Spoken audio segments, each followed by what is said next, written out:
নমস্কার বন্ধুরা, আজ ভাইফোঁটা স্পেশাল মটন রেসিপি আপনাদের সঙ্গে শেয়ার করছি।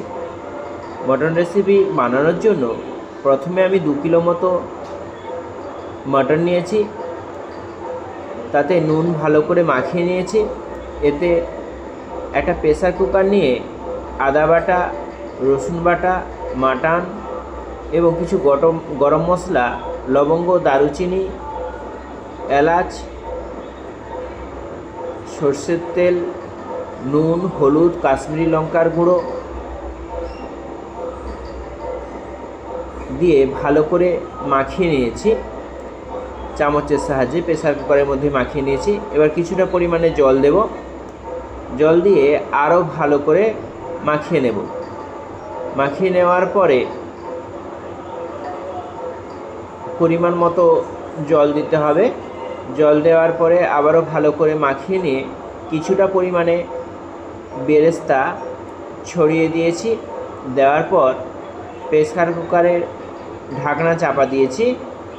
ঢাকনা চেপে গ্যাসে দিয়ে দিয়েছি। 2টো সিটি হয়ে গেলে নামিয়ে নেব। নামিয়ে রেখে দিয়েছি।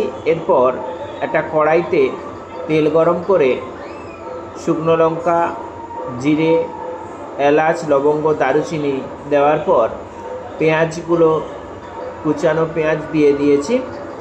দেওয়ার পর ভালো করে ভাজা ভাজা করতে হবে। এর জন্য পেঁয়াজের ওপরে আমি একটু নুন দিয়েছি।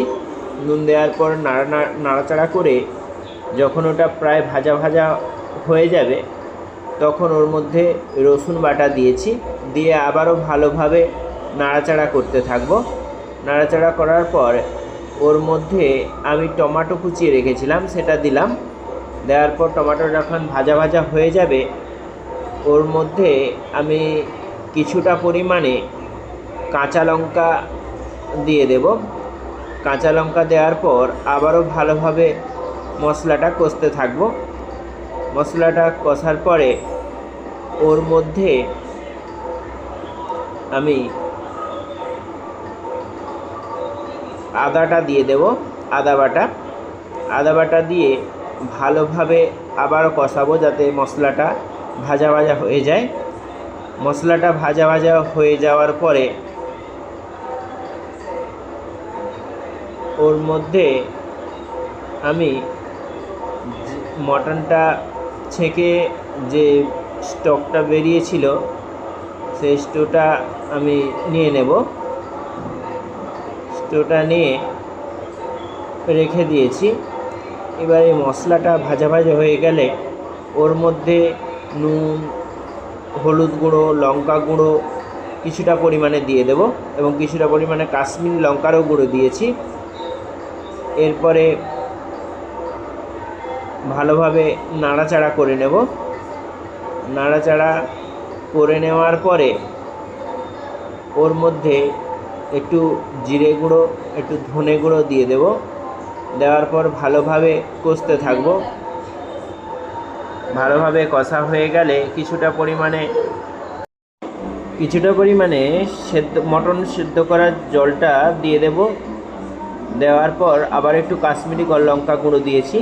দেওয়ার পর ভালোভাবে নাড়াচাড়া করতে থাকবো। মশলাটা ভালোভাবে ভাজা ভাজা হয়ে যাওয়ার পরে মাটনগুলো দিয়ে দেব।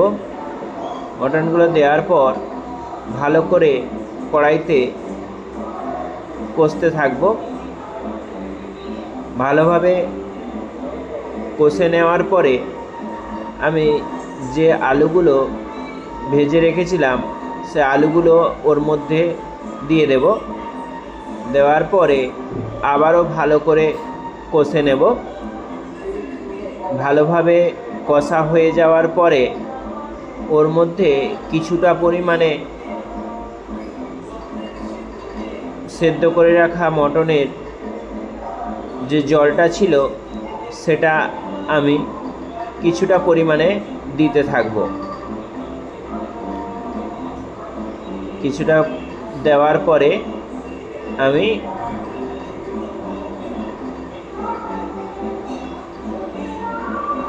পুরো জলটাই দিয়ে দেব।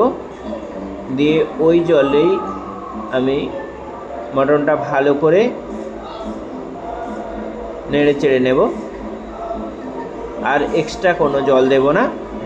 ওই জলের মধ্যেই মটনটা ফুটে উঠলে ওর মধ্যে কিছুটা পরিমাণে ধনেপাতা কুচি দিয়ে দিয়েছি।